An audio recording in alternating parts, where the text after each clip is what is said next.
السلام عليكم ورحمة الله وبركاته. الحمد لله والصلاة والسلام على رسول الله وبعد فأعوذ بالله من الشيطان الرجيم. بسم الله الرحمن الرحيم.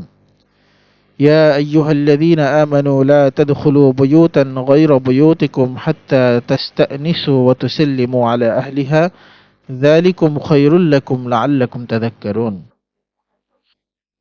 সমস্ত প্রশংসা মহান রব্বুল আলমিনের, যে মহান রব্বুল আলমিন আমাদেরকে দোয়া ও আদব শিক্ষা কোর্সের দ্বিতীয় মডিউলে অংশগ্রহণের তৌফিক এবং সুযোগ দান করেছেন।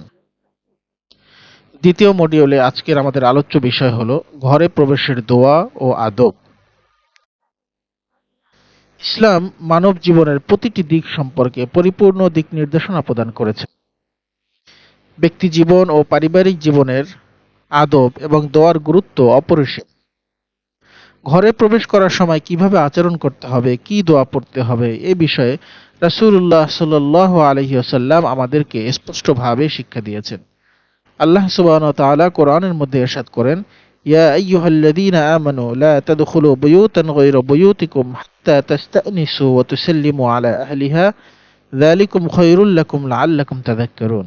হে ঈমানদারগণ, লা তাদখুলু বুয়ুতান গায়রা বুয়ুতিকুম, তোমরা একে অপরের ঘরে প্রবেশ করবে না, হাত্তা তাস্তানিসু ওয়া তুসাল্লিমু আলা আহলিহা, যতক্ষণ না তোমরা ঘরে প্রবেশের অনুমতি গ্রহণ করো, ওয়া তুসাল্লিমু আলা আহলিহা, এবং যতক্ষণ না তোমরা সালাম দাও।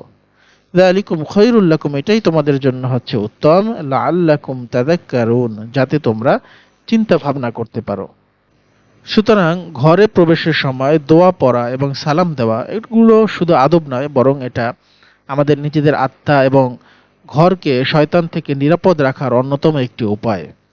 ঘরে প্রবেশের সময় আমাদের যে সকল আদব মেনে চলা উচিত তার মধ্যে প্রথম আদবটি হচ্ছে দোয়া পড়া। দোয়া পড়া এবং বিসমিল্লাহ বলে ঘরে প্রবেশ করা। এভাবে পড়া যায়, বিসমিল্লাহি ওয়ালাজনা ও বিসমিল্লাহি খরাজনা ও আলাল্লাহি রব্বিনা তাওয়াক্কালনা। বিসমিল্লাহি ওয়ালাজনা, আমরা আল্লাহর নামে প্রবেশ করছি। ও বিসমিল্লাহি খরাজনা, এবং আল্লাহর নামেই আমরা বের হব। ও আলাল্লাহি রব্বিনা তাওয়াক্কালনা, এবং ও আলাল্লাহি রব্বিনা, আমরা আমাদের রব আল্লাহ তাআলার উপরে, তাওয়াক্কালনা, আমরা আমাদের রব আল্লাহ তাআলার উপরই ভরসা রাখি। ঘরে প্রবেশের সময় সর্বপ্রথম আদব হলো এই দোয়া পড়ে ঘরের মধ্যে প্রবেশ করা। দ্বিতীয় বিষয় আমাদের খেয়াল রাখা উচিত, 2 নম্বরে সালাম দিয়ে ঘরের মধ্যে প্রবেশ করা। আসসালামু আলাইকুম ওয়া রাহমাতুল্লাহি ওয়া বারাকাতুহু, পরিপূর্ণটা বলাটাই উত্তম। তৃতীয় বিষয় হলো ডান পা দিয়ে ঘরের মধ্যে প্রবেশ করা। আমরা আমাদের মসজিদে প্রবেশের সময়ও ডান পা দিয়ে আমরা প্রবেশ করি। প্রত্যেকটা ভালো জায়গায় ডান পা দিয়ে প্রবেশ করাটাই হচ্ছে উত্তম। চতুর্থ বিষয় হলো ঘরে প্রবেশ করার পূর্বে অনুমতি নেওয়া। অন্যের ঘরে প্রবেশের সময় অনুমতি নিয়ে প্রবেশ করা। এমনটিও হতে পারে যে আমরা সাধারণত আমাদের শহরের যে ফ্ল্যাটের মধ্যে থাকি, ফ্ল্যাটের মধ্যেও অনেকগুলো রুম থাকে।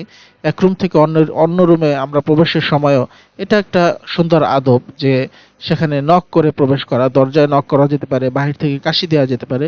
হাদিসের মধ্যে সাহাবাদের আমল পাওয়া যায় যে অন্যের ঘরে গিয়ে বাইরে প্রথমে কাশি দিয়েছে এবং জোরে সালাম দিয়েছে, সালাম দেওয়ার মাধ্যমে অনুমতি নিয়েছে অনেকে। সুতরাং আমরা আমাদের নিজেদের ঘরের মধ্যেও, আমাদের ফ্ল্যাটের মধ্যেও যখন বিভিন্ন রুমের মধ্যে প্রবেশ করতে চাই, হতে পারে সেটা আমার নিজের মেয়ের রুম হতে পারে, হতে পারে আমার ছেলের রুম, বা হতে পারে আমার অন্য কারো রুম, তো সেই সকল রুমে প্রবেশের সময় ঘরে প্রবেশের যে অনুমতি নেওয়ার বিষয়টা আছে, অনুমতি নিয়ে ঘরের মধ্যে প্রবেশ করা। 5 নম্বর বিষয় হচ্ছে ঘরে প্রবেশের পর সম্ভব হলে মিসওয়াক করা, পরিষ্কার পরিচ্ছন্ন হওয়া ইত্যাদি।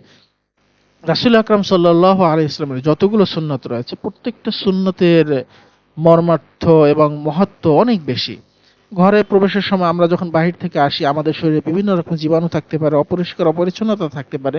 এজন্য রাসূল আকরাম সাল্লাল্লাহু আলাইহি ওয়াসাল্লামের সুন্নাহ হচ্ছে ঘরে প্রবেশের পর সম্ভব হলে পরিষ্কার পরিচ্ছন্নতা অর্জন করা, বাহির থেকে এসে একটু ফ্রেশ হয়ে নেওয়া, হাত মুখ ধুয়ে নেওয়া, এবং সম্ভব হলে মিসওয়াক করে নেওয়া। মুখের মধ্যে আমাদের বিভিন্ন জীবাণু থাকতে পারে, দুর্গন্ধ থাকতে পারে, এগুলোকে পরিষ্কার পরিচ্ছন্ন করা, মিসওয়াক করা, এটাও রাসূল আকরাম সাল্লাল্লাহু আলাইহি ওয়াসাল্লামের সুন্নাতের মধ্যে অন্যতম। রাসূল আকরাম সাল্লাল্লাহু আলাইহি ওয়াসাল্লাম বলেছেন, ইদা দাখালার রাজুলু বাইতাহু ফাযাকারাল্লাহা ইনদা দুখুলিহি ওয়া ইনদা তুআমিহি ক্বালা আশ-শাইতান লা মাবিতা লাকুম ওয়ালা আশা। যখন কোনো ব্যক্তি তার ঘরের মধ্যে প্রবেশ করে, ফাযাকারাল্লাহ, এবং সে আল্লাহ তাআলাকে স্মরণ করে, ইনদা দুখুলিহি, তার প্রবেশ করার সময়, ওয়া ইনদা তুআমিহি, এবং সে যখন খাবার গ্রহণ করে, খাবার গ্রহণের সময় সে যখন আল্লাহ সুবহানাহু ওয়া তাআলাকে স্মরণ করে, তার নাম নিয়েই শুরু করে, ক্বালা আশ-শাইতান, শয়তান তখন বলে, লা মাবিতা লাকুম ওয়ালা আশা। শয়তান তাদের যে আরো সঙ্গী সাথী যারা রয়েছে তাদেরকে উদ্দেশ্য করে বলে, তোমাদের জন্য তো রাতের থাকার ব্যবস্থাও হয়নি এবং তোমাদের রাতের খাবারও আর কোনো সুযোগ নেই। এই ঘরে তোমরা রাতে থাকতেও পারবে না এবং এই ঘর থেকে তোমরা কোনো খাবারও খেতে পারবে না, সেই সুযোগ বন্ধ হয়ে গিয়েছে। ওয়াইদা দাখলা ফালাম ইয়াযকুরিল্লাহা ইনদা দুখুলিহি ক্বালা আশ-শাইতান আদরাকতুমুল মাবিতা ওয়া ইযা লাম ইয়াযকুরিল্লাহা ইনদা তুআমিহি ক্বালা আদরাকতুমুল মাবিতা ওয়াল আশা। আর যখন কোনো ব্যক্তি তার ঘরের মধ্যে প্রবেশ করে, ফালাম ইয়াযকুরিল্লাহা ইনদা দুখুলিহি, এবং সে ঘরে প্রবেশের সময় আল্লাহ সুবহানাহু ওয়া তাআলার নাম স্মরণ করে না, আল্লাহ তাআলার নাম নিয়ে ঘরের মধ্যে প্রবেশ করে না, ক্বালা আশ-শাইতান, শয়তান তখন বলে, আদরাকতুমুল মাবিতা, তোমাদের জন্য তো থাকার ব্যবস্থা হয়ে গিয়েছে। ওয়া ইযা লাম ইয়াযকুরিল্লাহা ইনদা তুআমিহি, আর যখন খাবার খাওয়ার সময় আল্লাহ সুবহানাহু ওয়া তাআলার নাম স্মরণ করে না, আল্লাহ তাআলার নামে শুরু করে না, ক্বালা, তখন শয়তান বলে, আদরাকতুমুল মাবিতা ওয়াল আশা, তখন তোমার শয়তান তাদেরকে বলে, তোমাদের রাত্রি যাপন এবং রাতের খাবারের আয়োজন দুটিরই ব্যবস্থা হয়ে গেল। সুতরাং এজন্যই ঘরে প্রবেশের সময় আমাদের আল্লাহ সুবহানাহু ওয়া তাআলার নাম নিয়ে সালাম দিয়ে ঘরের মধ্যে প্রবেশ করা উচিত। একজন প্রকৃত মুসলমানের পরিচয় তার আদব ও ইবাদতের মাধ্যমেই প্রকাশ পায়।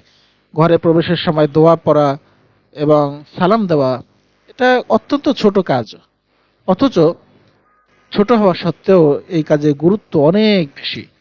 ঘরকে শয়তানের অনুপ্রবেশ থেকে রক্ষা করা, পরিবারে বরকত নিয়ে আসা এবং পারস্পরিক সম্পর্ককে সৌহার্দ্যপূর্ণ করে তোলে এই দোয়ার মাধ্যমে। সুতরাং আমরা যেন আমাদের এই রাসূল আকরাম সাল্লাল্লাহু আলাইহি ওয়াসাল্লামের যে সকল মাসনুন আমলগুলো রয়েছে, সেই আমলগুলো যাতে আমরা নিয়মিত আমল করতে পারি এবং আমাদের সন্তানদেরকেও যেন তা শিক্ষা দিতে পারি, এটাই হোক আমাদের অঙ্গীকার। আল্লাহ সুবহানাহু ওয়া তাআলা আমাদের জীবনের প্রত্যেকটি কাজকে রাসূল আকরাম সাল্লাল্লাহু আলাইহি ওয়াসাল্লামের সুন্নাহ অনুযায়ী আমল করার তৌফিক দান করুক। আমিন। আসসালামু আলাইকুম ওয়া রাহমাতুল্লাহি ওয়া বারাকাতুহু।